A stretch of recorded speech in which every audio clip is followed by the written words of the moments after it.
The date is the 6th of February 1896.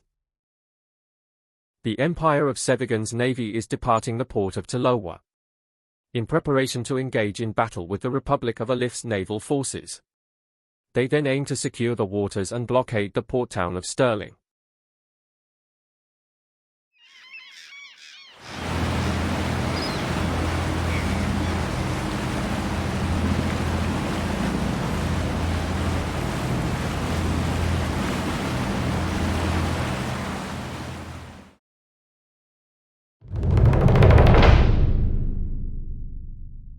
Meanwhile, Leithian and Pomovian forces are moving up to intercept and ambush the Sevigon fleet.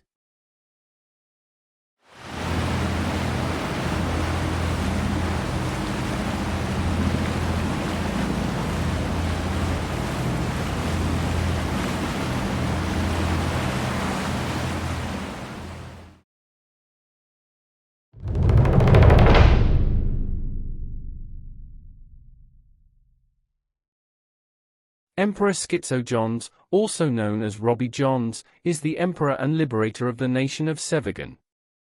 As well as founding the Empire of Sevigon, Robbie is also experienced in both the art of governing and that of war. Thus he is undeniably, whether one supports him or not, a natural leader. And the results show for themselves, with the Empire of Sevigon going from just a humble rebellion to one of the greatest empires the Starlit Isles have ever seen. Winning many great battles, its infamous navy boasts many victories over the time of its service. The Sevigon navy is a thing of fear and regret to Sevigon's foes and a symbol of her nation's strength, unity and determination for her allies. However, little does the Sevigon fleet know that the person leading the enemy forces is not just a normal admiral, but someone quite different. Someone whom, no matter the skill and strength of the Sevigoners, will prove nearly impossible to overcome. And thus, the confident Sevigon has of its fleet may not have taken into account the presence of the legendary Flame Lord. Flame Lord, known to many as the Emperor of Hyperspace, is a mysterious and legendary figure throughout the entirety of the Starlit Isles. He is the subject of many myths and tales throughout recent history. Stories of valiance, ethereal power, and an uncanny habit of appearing and disappearing unpredictably are but some of the many things told about him over the years. Most scholars and bards generally agree that he is of Etalonian heritage. Despite this, he has been observed on various occasions, assisting and fighting for many different powers throughout the Starlit Isles. An icon who is to some a hero, others a villain, but to all a cause of fear, respect, and overwhelming awe. Today, however, he has taken on a link-like hat for a superior disguise. No one will suspect it's him until it's too late.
What's that?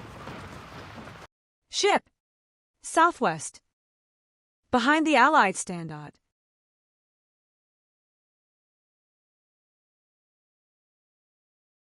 Identify vessel. Negative. Can't get a visual. Second lookout, what do you see? Got a visual.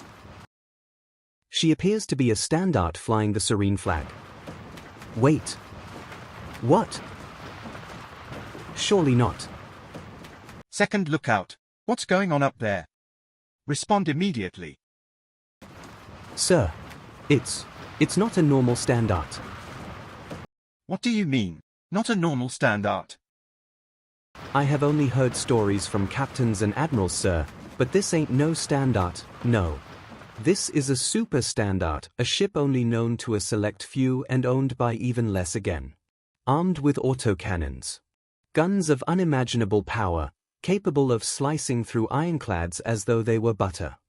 Who on earth would be able to get a ship like that? Only one person in the Starlit Isles. Flame Lord.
All hands on deck. Alert the other ships and get the message to the fleet command.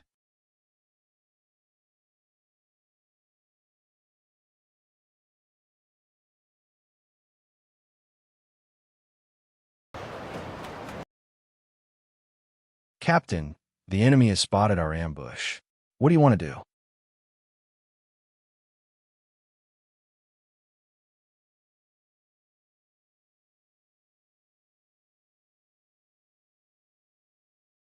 As you wish. The gunners will be notified immediately.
In the Sevigon fleet, somewhere north of Matromia, a small Tortoise-class ironclad by the name of SS Tortoise Shell is under fire.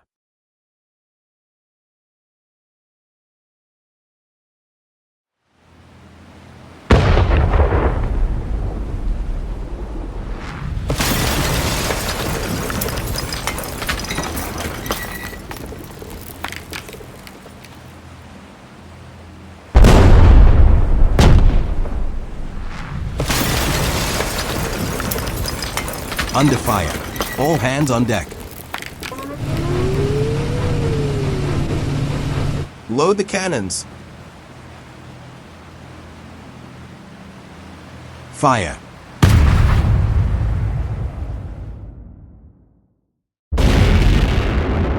Reload. And fire. Damn it. We are barely hitting. I can hardly make out what it even is we are trying to hit in this terrible weather.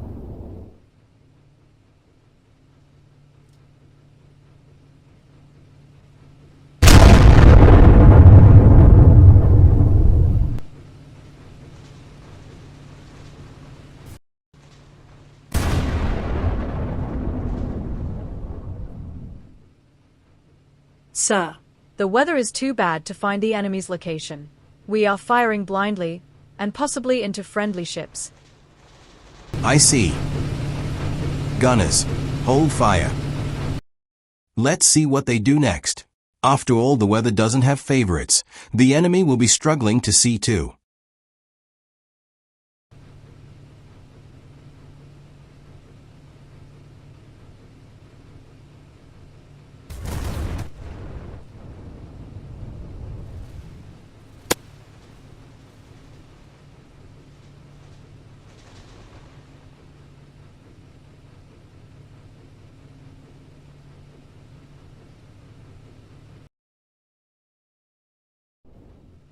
Sir, got a visual. Flame Lord's super standard to the southeast. Coming upon us fast. I see. All crew to your stations. Man the cannons. Enemy ship to the southeast. Fire broadside. Ideally, we need him to go in front of us. At the moment, he is in a slight blind spot for our cannons. Incoming enemy fire. Brace for impact. Return fire.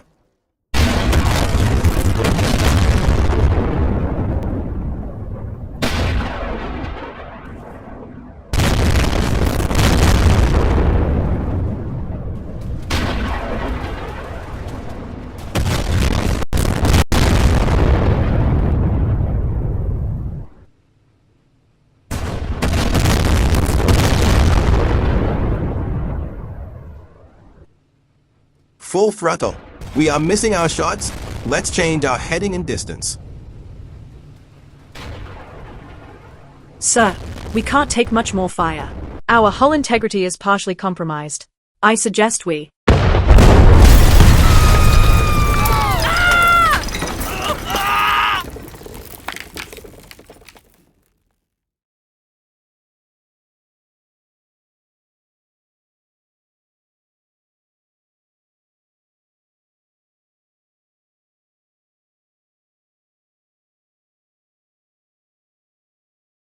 Sir, we have taken heavy hits. The hull is in pieces, we have multiple casualties but most of which are not fatal. Water is flooding in below deck and we have an engine fire spreading around the deck. Get the lifeboats in the water and everyone loaded aboard before the fire burns them. Ava, tell the rest of the crew that you and all the others have the order to stand down and head to shore for rescue. We have done all we can, and at the very least have distracted Flame Lord from the rest of the fleet. Now, Godspeed. I have sent a volunteer to use the steamboat to try and board Flame Lord's ship. Good luck, comrade. Biba Sevigon. Biba Sevigon.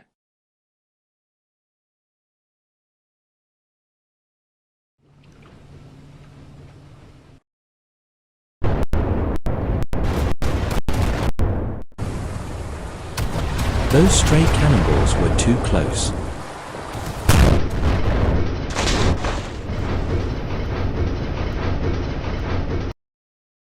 Finally, the fog has cleared.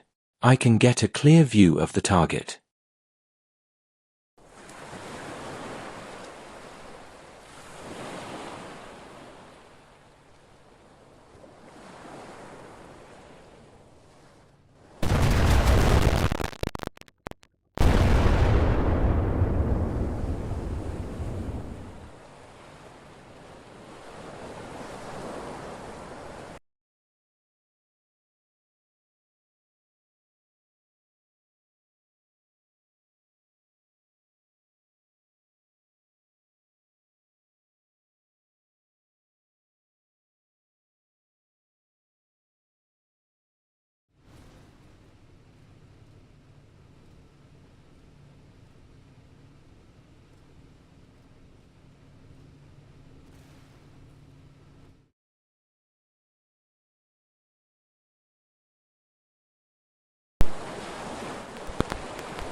I will probably fail this mission, but even if I distract him enough that he does one less volley of autocannons, a ship may be saved.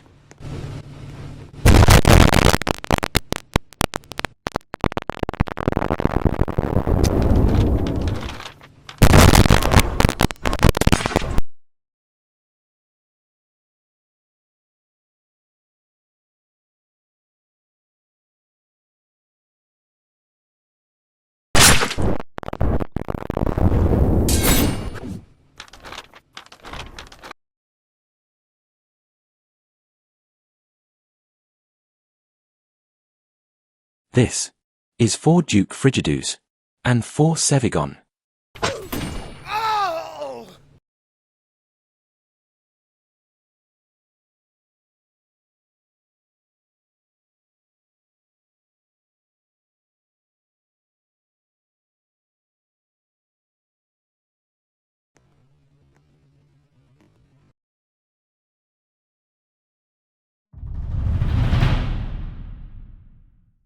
While Flame Lord was distracted with fighting off a boarding party, the Sevigon fleet and Serene Alythian fleet continued to battle it out around the island of Matromia, but with no decisive victor on either side.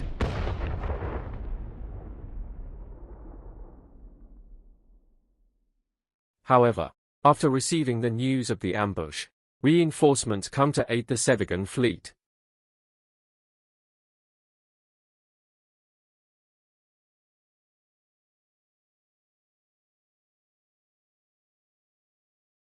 And the battle continues at an even larger scale than before.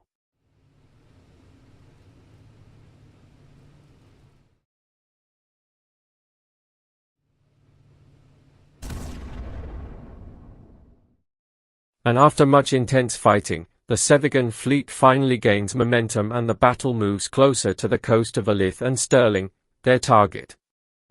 This leaves Flame Lord no choice but to come into range of the Sevigon fleet's more powerful guns, as it falls upon him and the other remaining Alythian and Serene vessels to be Stirling's last line of defense. This is the final stage of the battle. The stakes are high for the Alythians and Pomovians, but the Sevigon fleet is yet to properly fight the enemy's greatest and most powerful asset, which is Flame Lord. Flame Lord also has a plan, and he moves up along the coast from Stirling towards Alyth. Through doing this, he cuts into the side of the Sevigon fleet instead of a head-on engagement. This means the Sevigoners have to adjust the direction of their cannons, whereas the Alythians and Pomovians don't. This gives Flame Lord's fleet momentum and the opportunity to fire and maneuver while the enemy ships are undefended.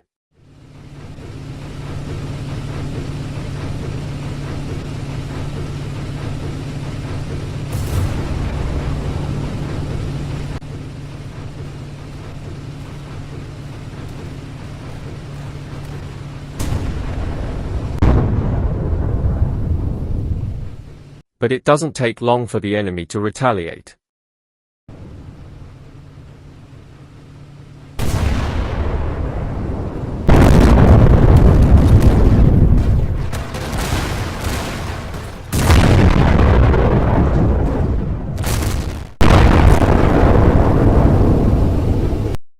With the sheer amount of slaughter and havoc being caused by the Super Standard, the Sevigonese command makes the decision for last-ditch effort to sink her. All the remaining ships open fire on her at the same time.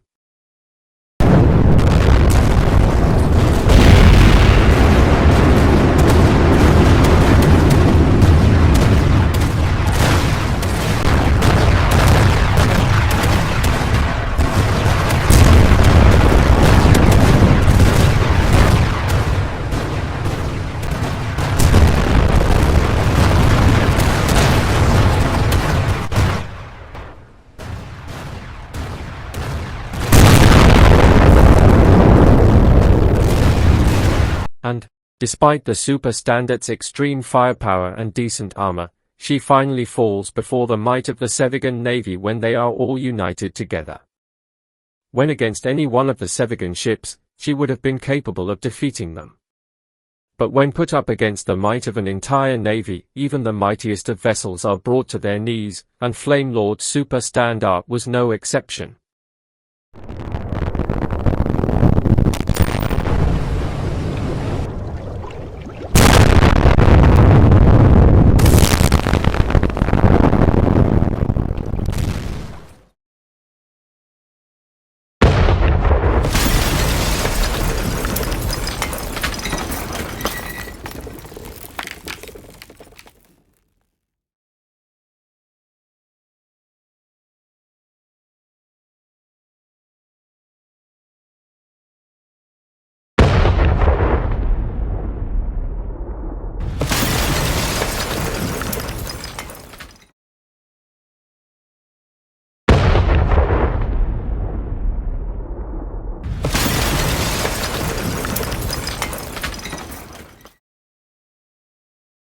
However, a ship as large as Flame Lord's takes a long time to fill with water. And so, even while sinking, Flame Lord attempts to bring down other victims with him.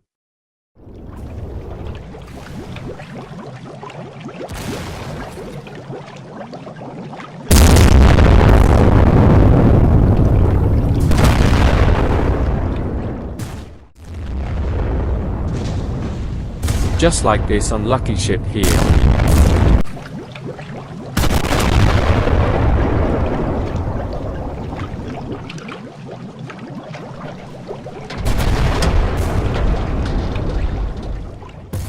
Before long, a graveyard of sinking ships gather round Flame Lord's doomed Super Standard. This is where she made her last stand, finishing off weak ships that she had damaged during the battle.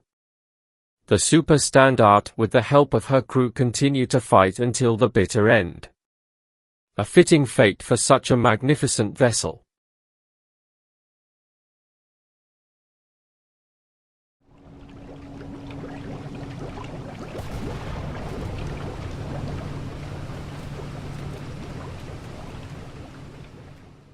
And, eventually she descends to the depths of the ocean, leaving a legacy of an epic scale to be passed down for generations to come.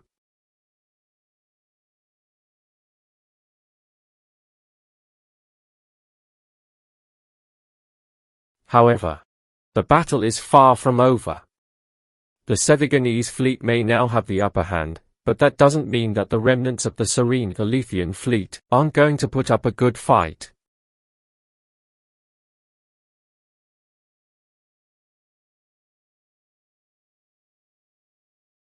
And amongst the chaos, people from the sunken Sevigon vessels frantically swim to the few remaining ships. And then, once on board, watch the battle continue, hoping that they will be safe on the ship. The battle is nearing an end, with even the few ships still able to fight, enduring localized fires, multiple leaks and hull breaches. And then, at last, the final Alythian ships are sunk. But the last volleys of their cannons and exchange of torpedoes sink the battleship serving as the current command ship. Robbie, and the other captains and crew aboard the ship rush away from the ever-nearing water.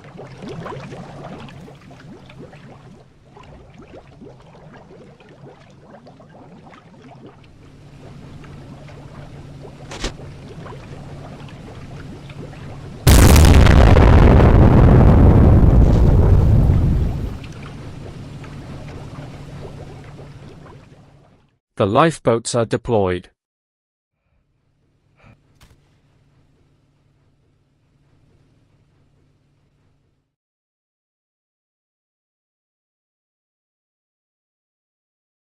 Robbie, and the other captains climb onto the bow of the ship. From up here they watch the aftermath of the battle, with lifeboats and people in the water everywhere, crippled ships falling to the depths of the ocean, and the realization of the sheer magnitude and number of the ships and sailors lost. What they had hoped would be a successful start to the campaign had very quickly turned to a bloodshed with the unexpected appearance of Flame Lord. It was a hollow victory in which many ships were lost. In fact, to many it felt more like a defeat. Despite this, they had succeeded in securing the waters around Stirling.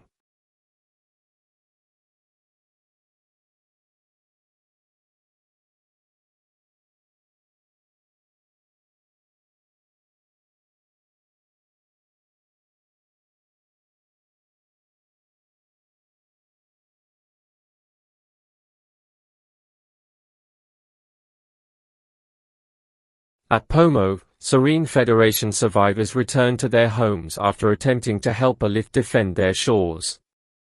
Flame Lord also returns to dry land, and prepares to plan his next move.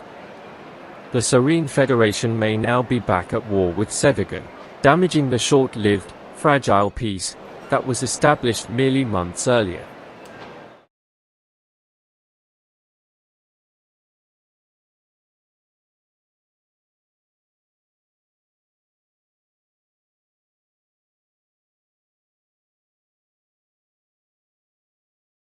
Meanwhile, at Talowa, many survivors return to shore and regroup.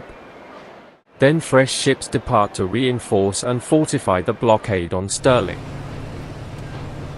Also, with the amount of losses on the first major battle of the campaign, the Sevigon government worries that public opinion might deteriorate in regard to the war. As perfectly described by an anonymous Sevigonese soldier who said, "Balanced.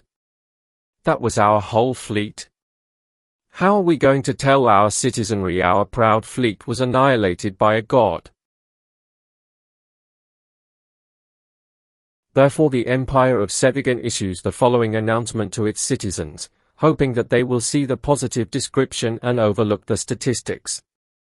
It reads, "The Empire of Sevigon, the Sevigonese fleet has successfully blockaded Stirling, and will be invading next week. The Sevigonese Admiralty reports minimal casualties, having only lost 47 battleships and 178 sailors. Biba Sevigon."